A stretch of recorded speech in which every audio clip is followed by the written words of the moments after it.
नमस्कार मित्रांनो, खबर लाईट या आपल्या विश्वासू आणि हक्काच्या युट्यूब चॅनलवर आपले मनपूर्वक स्वागत आहे. मित्रांनो, आजचा हा व्हिडिओ महाराष्ट्रातील लाखो शेतकरी, पशुपालक, महिला बचत गट, बेरोजगार युवक आणि ग्रामीण भागात स्वतःचा व्यवसाय सुरू करण्याचे स्वप्न पाहणाऱ्या प्रत्येक व्यक्तीसाठी अत्यंत महत्त्वाचा ठरणार आहे. कारण आज आपण सविस्तर माहिती घेणार आहोत मुख्यमंत्री ग्रामीण पशुधन उद्योजकता योजना 2026 बद्दल. मित्रांनो, गेल्या काही वर्षांमध्ये शेतीसमोर अनेक मोठी आव्हानं उभी राहिली आहेत. कधी अतिवृष्टी, कधी दुष्काळ, कधी अवकाळी पाऊस, कधी पिकांना रोगांचा प्रादुर्भाव, तर कधी बाजारातील मोठी घसरण. या सर्व गोष्टींमुळे अनेक शेतकरी आर्थिक अडचणीत सापडतात. अशा वेळी शेतीसोबत जोडधंदा असणं अत्यंत गरजेचं बनतं. आणि जेव्हा जोडधंद्याचा विषय येतो तेव्हा सर्वात पहिलं नाव येतं ते म्हणजे पशुपालन. कारण पशुपालन हा असा व्यवसाय आहे जो दररोज उत्पन्न देऊ शकतो. दूध विक्री, शेळीपालन, कुक्कुटपालन, मेंढीपालन, सेंद्रिय खत निर्मिती अशा अनेक माध्यमांमधून नियमित उत्पन्न मिळू शकतं. याच गोष्टीचा विचार करून महाराष्ट्र शासनाने मुख्यमंत्री ग्रामीण पशुधन उद्योजकता योजना सुरू केली आहे. या योजनेमागील मुख्य उद्देश म्हणजे ग्रामीण भागातील नागरिकांना आर्थिकदृष्ट्या सक्षम बनवणं, रोजगार निर्माण करणं आणि पशुपालन व्यवसायाला चालना देणं. मित्रांनो, आजच्या या व्हिडिओमध्ये आपण जाणून घेणार आहोत ही योजना नेमकी काय आहे, कोणाला लाभ मिळणार, अनुदान किती मिळणार, कोणते प्रकल्प मंजूर आहेत, अर्ज कसा करायचा, कोणती कागदपत्रे लागणार आणि या योजनेतून खरंच किती फायदा होऊ शकतो. म्हणून आजचा हा व्हिडिओ शेवटपर्यंत नक्की पहा. मित्रांनो, सर्वप्रथम समजून घेऊया की पशुपालन क्षेत्र आज इतके महत्त्वाचे का बनले आहे. आज अनेक शेतकरी फक्त शेतीवर अवलंबून आहेत.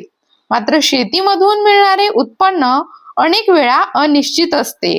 पण जर त्याच शेतकऱ्याने 2 किंवा 4 दुधाळ जनावरे घेतली तर दररोज दूध विक्रीतून उत्पन्न मिळू शकतं. जर शेळी पालन केलं तर काही महिन्यांमध्ये चांगला नफा मिळू शकतो.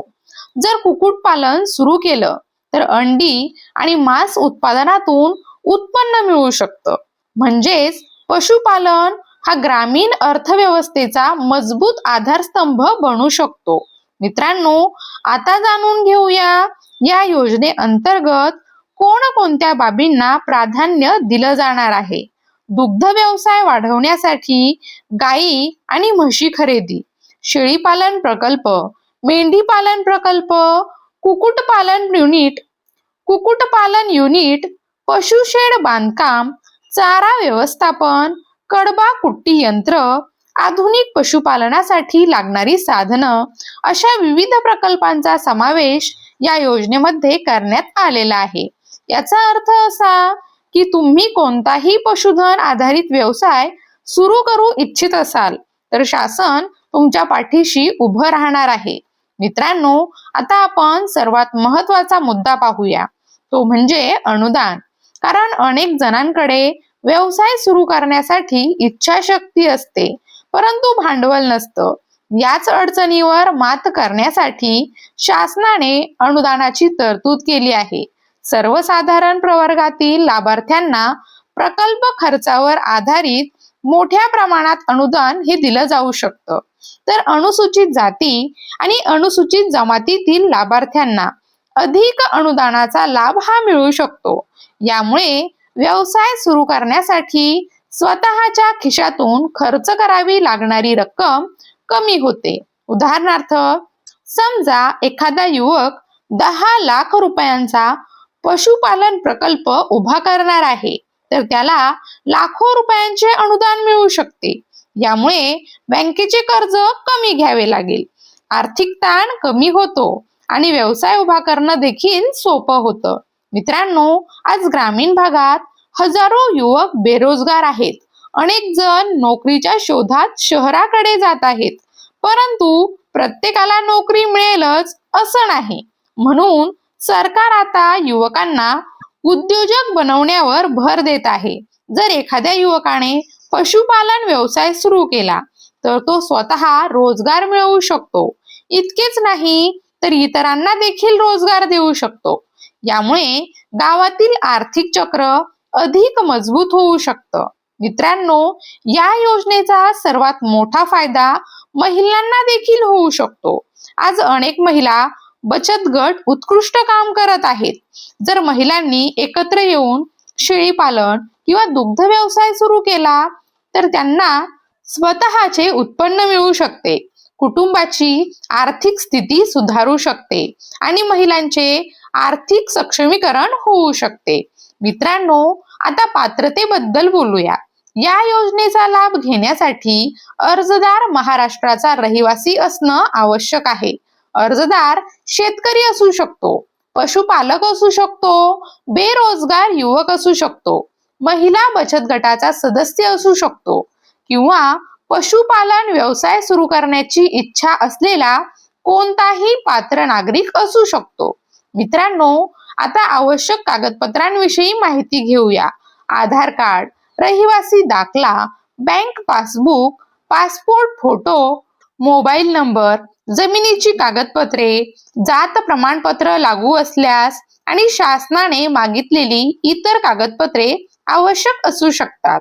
अर्ज करताना सर्व कागदपत्रे व्यवस्थित आणि अचूक असणं अत्यंत महत्त्वाचं आहे, कारण चुकीची माहिती दिल्यास अर्ज बाद होऊ शकतो.